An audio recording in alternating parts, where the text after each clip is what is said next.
my doc. If you want to explain what this monstrosity here is, well, that's my brother. He's one monstrosity, but we're doing a little treatment here at BioRestore.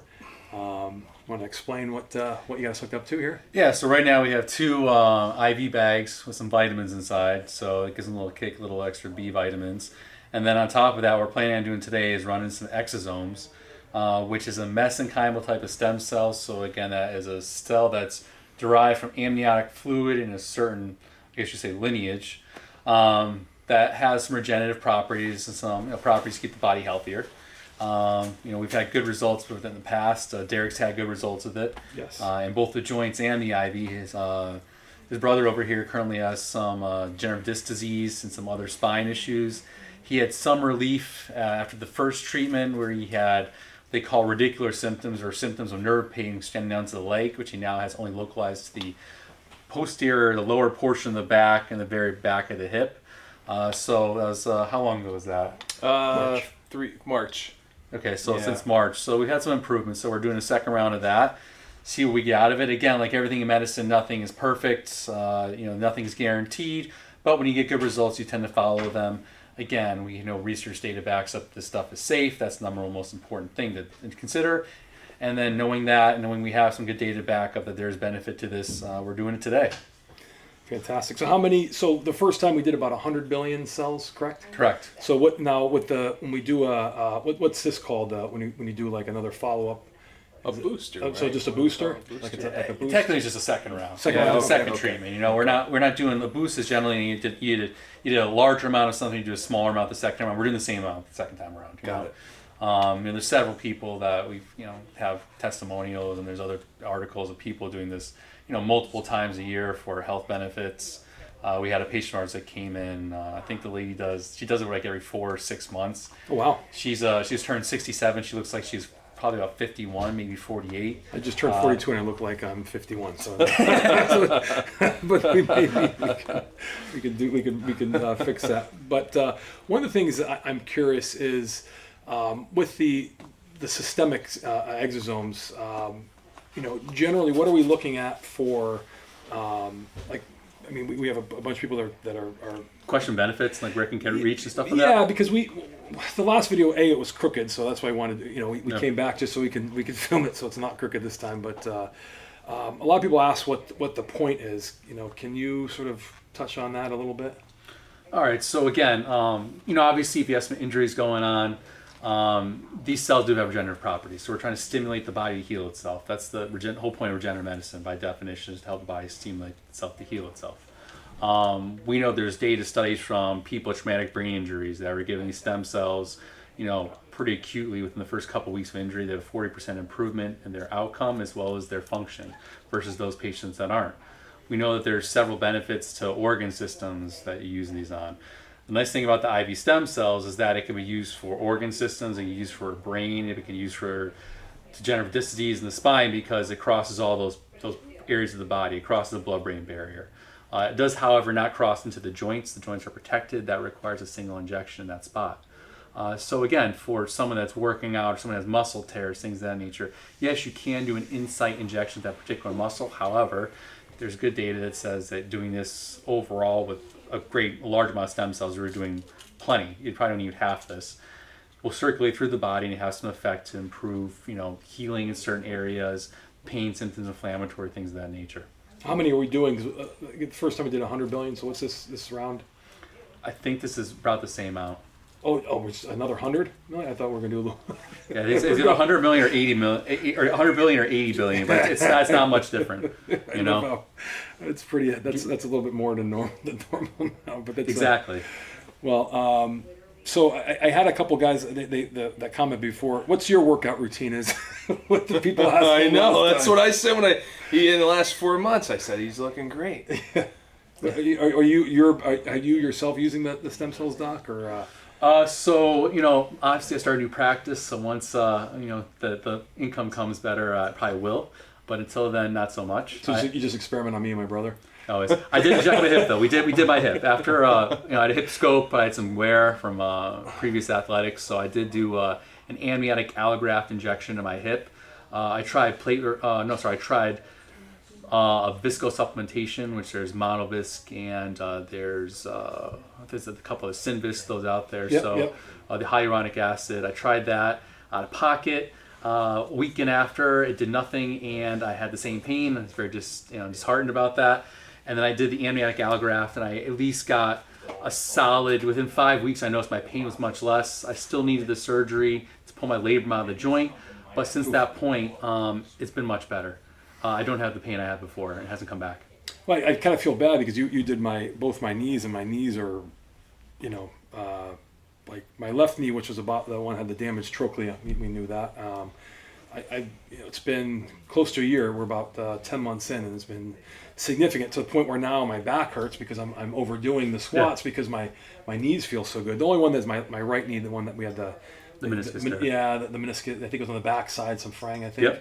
Yep. That one's still a little touch and go, but overall pretty good. And actually that led to kind of why we're not just doing this video, but all the videos in general. I'll flip this around, and we got Mason and the kids here. So he's responsible for some of the recent videos on YouTube. So because he's been seeing me at the gym, sort of killing it, because I'm able to squat a little more frequently because my knees feel better. And just released a video last week of kind of this idea of trying to hit 1,000-pound squat, which is insane if the sort of my medical history as far as my joints, 2 torn quads, 2 torn biceps, and being in my 40s and significantly lighter, but I still think it's possible. I'm not saying it's probable, but it's possible. So I'm we'll see, I guess, and continue on the treatments and go from there. 100%. Again, like anything in medicine, nothing's guaranteed. We do rotator cuff surgery all the time.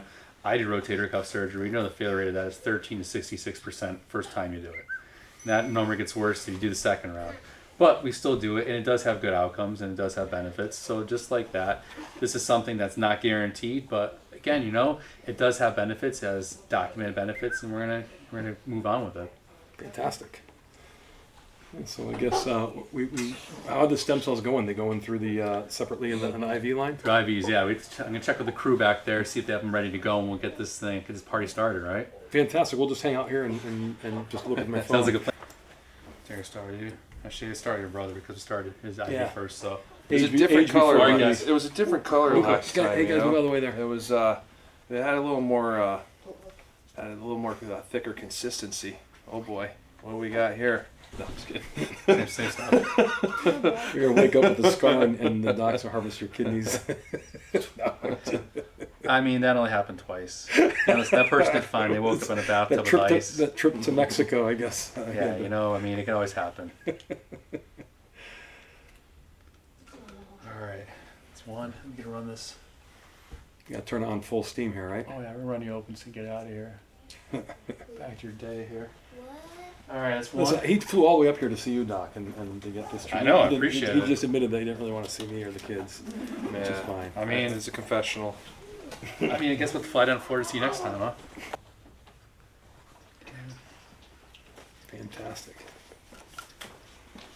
And you're wide open too. All right, we are all set. What was that? That was the mesenchymal stem cells. That was the good stuff there. That was the. Yeah, that was 80 billion stem cells or quote unquote stem cells. You can't say that, but the mesenchymal cells into each of the different IVs to run to the body. So to get our regeneration going and get our healing going. What's the time frame for their activity? I mean, they like, let's say, if I'm getting 100 billion now, how long will they stay active? Doing the deed. So everything, almost think of it like your ACL reconstruction. So when you do one of these graft reconstructions, the body takes these things, remodels them. So these cells are going into the body and they're going to turn into something. So it's not like they're still there. So one will, they'll go into areas where, say, there's a partial tendon tear. They go to that tissue, they activate, they start to cause the regenerative process there. Or they go into areas where there's, some kind of inflammation, and they start to work in that area. So they get a job once they go inside. The nice thing about these cells is that we know that these particularly derived from amnion have a better ability to differentiate and turn into something different or a more usable cell versus those you get from within yourself, because those tend to be stuck in their ways. They don't have the ability to turn into different cells as much.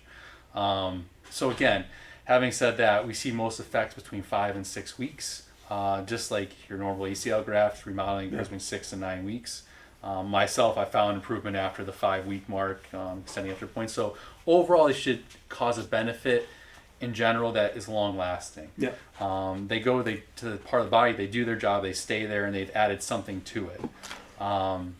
So it's not almost like a clicking cog where you get like an injection, the anti-inflammatory decreases after a certain amount of time. This is as it goes to the body, it does a job, and it stays there, and this job is done. It's done its job. So it continues to work. What's the idea? I've heard people talk about the effect of exosomes on DNA. Is there truth to that, or is there any like idea that it can, in a good way, that it can, because you're not making a copy of a cell that keeps on copying itself, that somehow that can positively affect DNA? Is that just a sort of rumor, or? Yeah, so I haven't heard anything about that in the research data. Again, usually for things to affect DNA, it has to get into the cell itself and has to change the machinery of the cell. Okay. Like a virus. Virus goes into a cell, it changes the cell, it injects its own material in there. There's different process that does so. I don't know enough about the charge on this thing to know it could do that or anything of that nature. It's just a cell per se, so I don't know what effect it has on DNA overall. Okay. Well, what I found interesting in the research and why I chose to come here and do the treatment with you guys is that these exosomes, they actually are supposed to sort of target the inflammation.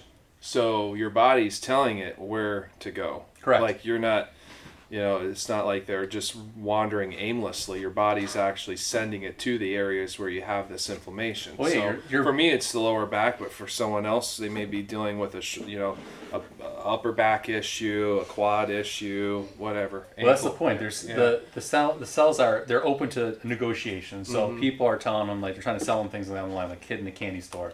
Yeah. And these kids don't really know what they want 100%, but they know they want candy. And they go down one route and they get licorice. They go down one route, they get M&Ms. They still want candy. So all that matters is the body's selling M&Ms in one spot, selling licorice in the other. But they know this kid's gonna buy candy eventually. So this guy buys licorice. He goes in the road. He buys M&Ms. And this guy, I don't know, goes peanut brittle. Yeah. But it's well, going. Derek liked the Reese's cups, I think. Oh, Reese's is the best. No, man. Butterfingers was the thing. Butterfingers? So. Oh, Reese's gun. I love that thing. But anyway, so again, the body sends out signals, and every time it sends out a signal, it tells you so what to do. They enter it, they make their purchase, they turn into what they're going to do, and they become part of that, and that becomes their job. Yeah. And that was one of the things, for any of the viewers, that was one of the instructions, is not to be on anti-inflammatories prior to this treatment, because then you're telling your body that there's no inflammation there, and you want that inflammation sort of to be present, so that way you can, from my understanding, allow these to work. Yeah, and also, anti-inflammatories inhibit the healing process, right? So your bone and tendon healing, that inhibits tendon healing. So anyone, even post-operative, our guys, no one does anti-inflammatories after, until the healing process is over. Well, thanks for the lesson, Doc. I appreciate it. That's why we figured we'd stream it here, and we'll let you get back to saving babies or whatever it is you do in your No baby saving. I'm just kidding. One athlete at a time. Saving shoulders and knees and retired strength athletes. My favorite kind, man. Yeah. Well, so we just finished our exosomes, 80 billion exosomes we got, and Myers cocktail, which is give us a quicker sort of benefit. Usually, last time I've gotten these, it's like right away you obviously feel hydrated and feel pretty good. So we, I think the goal is over the next couple of weeks, knees and back to start feeling a little better. But I feel fantastic. I mean, I've been sort of staying ahead of my knees and my back. This is the third treatment I've had with these guys at BioRestore. So feeling pretty good. Yeah, I feel good. I think initially the cocktail gives you some energy. You feel hydrated. For me, it's a long-term kind of mindset. So, it just gives you some hope, when you're dealing with a significant injury that's been nagging for me, it's been 10 months, and I got my first treatment 3 months ago. So it gives you some sort of hope that your body's healing and you're avoiding a surgical route, So it's kind of like that last effort for me. So it's like, I noticed I was feeling better. initially after the first treatment, so this is the second treatment. I'm hoping that I can get a similar result and keep kind of climbing that sort of ladder, if you will, to getting into a lower pain state. And so anyone in chronic pain kind of knows what I'm talking about, where you have days it just is hitting you so hard that you can't really function. It's just constantly in your head and very difficult. So for me, it's what am I anticipating? I'm anticipating healing. That's the whole reason why I'm investing in this. It's not a cheap service that's provided, but you get what you pay for, and so I'm hopeful that it'll help continue the healing process.